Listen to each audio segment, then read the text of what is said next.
శ్రీమాత్రే నమ. జయ గురు దత్తాత్రేయ నమ. ఈ వీడియోలో మనం మిథున రాశి వారికి జనవరి 11 నుంచి 18 మధ్యలో జరగబోయే వార ఫలాలు పరిశీలించినప్పుడు ఈ వార ప్రారంభంలో సప్తమ స్థానంలో 4 గ్రహాలు ఉండడం జరిగింది. ఇది ప్రధానంగా సప్తమ భావం అన్నది కొత్త పరిచయాలు ఏర్పడడంలో అయితేనే, వివాహ జీవితంలో అయితేనే, అలాగే ఉద్యోగపరమైనటువంటి విషయాల్లో కొన్ని అనుకోని మార్పులు రావడం జరుగుతూ ఉంటుంది.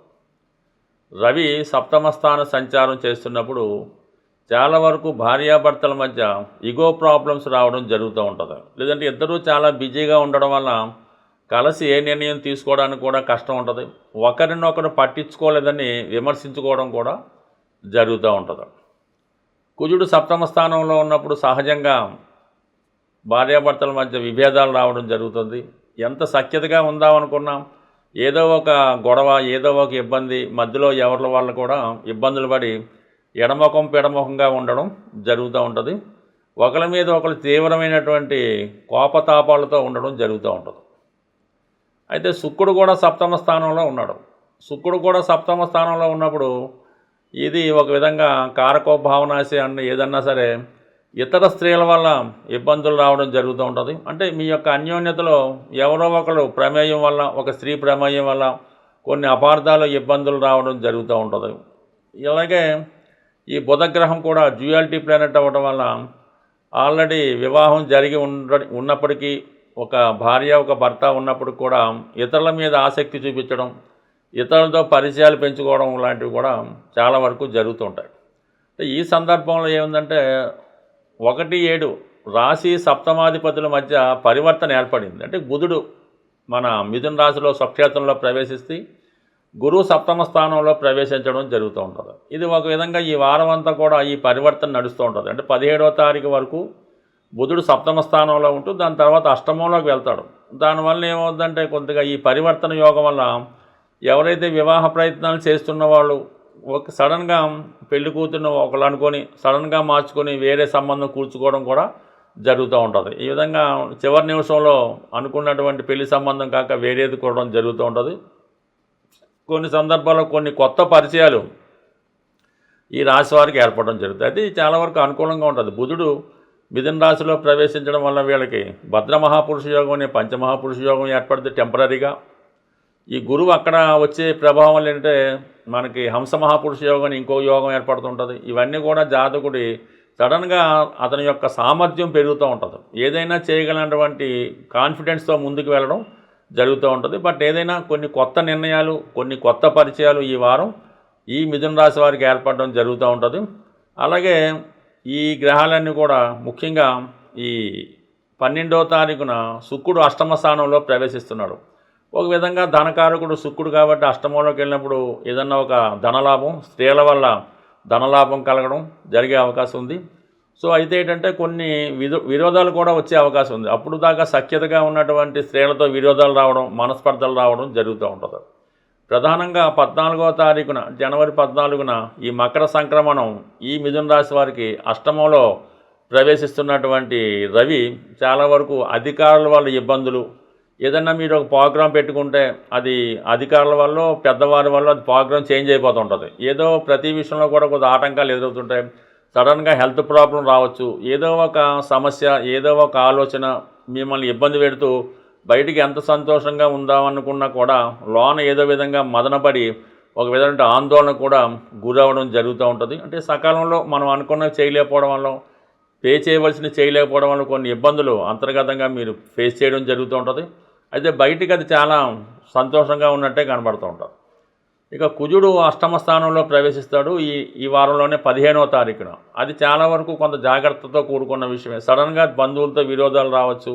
ఏదైనా చిన్న చిన్న వాహన ప్రమాదాలు, వేరే ప్రమాదాలు, అగ్ని ప్రమాదాలు లాంటివి జరిగే అవకాశం ఉంది. కాబట్టి కంపల్సరీగా జనవరి 15 తర్వాత కొంత దూర ప్రాంత ప్రయాణాలు చేస్తున్నవారు జాగ్రత్తగా వాహనాలు నడపవలసి ఉంటుంది. కంపల్సరీగా దానికి తగినటువంటి జాగ్రత్తలు తీసుకోవడం అన్నది చెప్పుకోదగ్గ సూచన. బట్ ఏదైనా వార ప్రారంభం నుంచి నెమ్మదిగా ఈ సప్తమ స్థానంలో ఉన్నటువంటి గ్రహాలు ఈ వారంలోనే అష్టమ స్థానంలోకి ప్రవేశించడం వల్ల కొన్ని అనుకోని ఆకస్మిక ఇబ్బందులు, కొన్ని మార్పులు, చికాకులు, అది వృత్తిపరంగా, సంసారపరంగా, కుటుంబపరంగా కూడా జరిగే అవకాశం ఉంది. బట్ ఏదైనా ఈ కుజుడు రవి అష్టమ స్థాన సంచారం వల్ల రావాల్సిన ప్రమోషన్ ఆగిపోవడం కానీ, అధికారుల వల్ల ఇబ్బందులు, కొన్ని అవమానాలు వస్తాయి. కాబట్టి ఏదైనా కొంచెం జాగ్రత్తగా మనం నిర్ణయం తీసుకోవడం మంచిది. దూకుడుగా వ్యవహరించడం కానీ, ప్రమాదకర వృత్తుల్లో పాల్గొనడం కానీ, ఏదన్నా ఒక అడ్వెంచర్ లాంటివి కానీ సార్వజనికు చేయకుండా జాగ్రత్తగా 99% జాగ్రత్తగా ఉండడం మంచిది. బట్ ఏదైనా జాగ్రత్త వహించడం మంచిది. ఈ రాశి వారికి ఈ వారం అంతా, అంటే వారం చివరిలో మనకి కుజుడు రవి అష్టమంలో ఉన్నంత వరకు ఈ రాశి వారు కొద్దిగా ప్రమాదాలకి దూరంగా ఉండడం మంచిది. సాధారణంగా మనకి ఎన్ని అర్హతలు ఉన్నా ఒక పెళ్లి ప్రయత్నం చేస్తున్నప్పుడు ఆ పిల్లవాడికో అమ్మాయికో వివాహం జరగకపోవడం, అలాగే ఎంత గట్టిగా ఉద్యోగ ప్రయత్నం చేసిన ఉద్యోగం రావడానికి ప్రధాన కారణం మీ జాతకంతో పాటుగా మీరు నివసిస్తున్నటువంటి గృహం కూడా ఇది కారణం అవుతూ ఉంటుంది.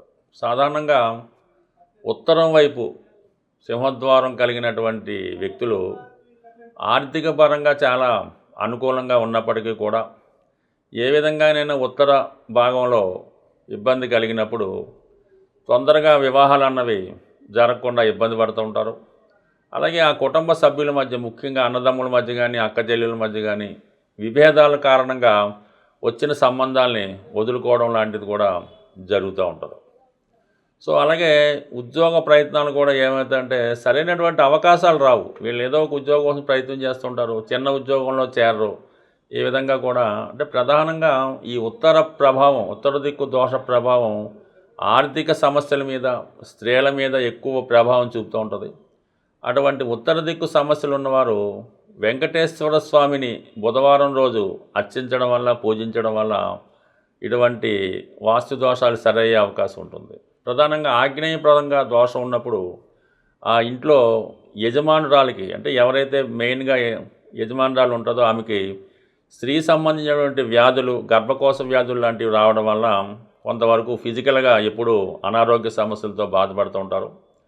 ఆ ఇంటి యజమాని ఏదో ఒక బలహీనతకి, వ్యసనానికి లోనై భార్యాభర్తల మధ్య గ్యాప్ అది పెరుగుతూ ఉంటుంది. అలాగే ఆ యజమాని ఏదో ఒక బలహీనత వల్ల ధనాన్ని నష్టపోవడం, ఏదో ఒక హ్యాబిట్కి అలవాటు పడడం వల్ల కుటుంబ సభ్యులు చికాకు పడుతూ ఉంటారు. ఆ ఇంట్లో చిన్నవాళ్ళు పెద్దవారి మీద డామినేట్ చేస్తూ ఉంటారు. అందువల్ల ఈ ఆగ్నేయ దోషం ఉన్నవాళ్ళు, అంటే ఆగ్నేయలో అయినా ఉండకూడని ఉన్న ఇబ్బంది ఉన్నా అది ఇబ్బంది పడుతూ ఉంటుంది. ఆగ్నేయ దోషం ఉన్నవాళ్ళు అంటే ఆగ్నేయ భాగంలో, మీ యొక్క ఆగ్నేయ భాగంలో ఎప్పుడూ వెలిగే విధంగా ఒక ఎరుపు రంగు లైటు 24 వెలిగేలా పెట్టుకుంటే ఆటోమేటిక్గా ఆగ్నేయ ప్రభావ దోషం తొలగి కొంతవరకు ఆ కుటుంబ సభ్యుల మధ్య సఖ్యత ఏర్పడుతూ ఉంటుంది. ప్రధానంగా పడమర భాగం అన్నది చాలా వెరీ ఇంపార్టెంట్గా మనిషి యొక్క, కుటుంబం యొక్క సేవింగ్స్ మీద ప్రభావం చూపుతూ ఉంటుంది. పడమర ఏమాత్రం ఇబ్బంది పడినా మీరు ఎంత కష్టపడండి, ఎంత ధనం రానివ్వండి, ఆ వచ్చిన ధనం ఏమైందో తెలియకుండా ఈ పడమర భాగంలో ఉన్నటువంటి దోష ప్రభావం వల్ల డబ్బంతా కూడా నిప్పులో పోసిన విధంగా కాలిపోవడం జరుగుతూ ఉంటుంది. ఈ పడమర దిక్కు వాస్తు దోషం పోవాలంటే కంప్లీట్గా మీరు హనుమాన్ ఆంజనేయ స్వామిని పూజించవలసి ఉంటుంది. ప్రతి మంగళవారం ఆంజనేయ స్వామిని తమలపాకులతో పూజించడం వల్ల మీ కుటుంబంలో సేవింగ్స్ అవి పెరుగుతూ ఉంటాయి. కొంతమందికి ఏంటంటే ఎంత ట్రై అయినా కూడా డబ్బు అప్పు దొరకదు, లోన్, అది ఏదో మంచి ప్రాజెక్ట్ ఉంటుంది, ఆదాయపరంగా ఉంటుంది, దానికి తగ్గ సెక్యూరిటీ కూడా ఉంటుంది, అయినప్పటికీ కూడా ఈ బ్యాంకులు రిజెక్ట్ చేస్తుంటాయి. క్రెడిట్ స్కోర్ బాగాలేదనో, ఎప్పుడు ఏదో జరిగిందనో. ఈ వాయువ్య దోషం వల్ల ఇటువంటి బ్యాంక్ లోన్స్ లభించవు. అలాగే చిన్న సమస్య కూడా పెద్ద జరుగుతూ ఉంటుంది. ఈ పెళ్ళిళ్ళు కూడా చాలా వరకు ప్రేమ వ్యవహారాల వల్ల, ఇల్లీగల్ కాంట్రాక్ట్స్ వల్ల పెళ్ళిళ్ళు కూడా వాయిదా పడుతుంటాయి. ఈ వాయువు దోషం ఉన్నవాళ్ళు సోమవారం రోజు చంద్రుడికి సంబంధించిన పరిహారం చేసుకుంటే, అంటే శివుడికి ఆవు పాలతో అభిషేకం చేసుకోవడం వల్ల కానీ, పంచదారతో శివుడికి సోమవారం రోజు అభిషేకం చేయడం వల్ల రుణం తొందరగా లభించే అవకాశం ఉంది. అంటే రుణం లభించడం కూడా ఒక అదృష్టమే. ఎందుకంటే ఎంతో పెద్ద పెద్ద పనులు ఈ సమయానికి ధనం లేక ఆగిపోతూ ఉంటాయి. సంపాదన ఉంటుంది, షూరిటీ కూడా ఉంటుంది. బట్ ఏదైనా గృహంలో ఉన్నటువంటి ప్రతి సమస్యకి దాన్ని పడగొట్టడమే కాకుండా ఈ కొద్దిపాటి టెంపరీ పరిహారాలతో మీ వాస్తు దోషాలను కూడా సరి చేసుకోవచ్చు. అవి ఎంతవరకు టెంపరీగానే పనిచేస్తాయి. పర్మనెంట్ వాస్తు దోషాలు ఉన్నప్పుడు మాత్రం దాన్ని రిమూవ్ చేసుకుంటేనే పని జరుగుతుంది తప్ప ఊరికే పరిహారం కొన్నాళ్ళకి పనిచేయదు. ప్రధానంగా టాయిలెట్లు ఉత్తర భాగంలో కానీ తూర్పు భాగంలో ఉన్నప్పుడు ఆ కుటుంబం నెమ్మదిగా ఆర్థిక బలహీనతకి పతనం అవ్వడం కూడా జరుగుతూ ఉంటుంది.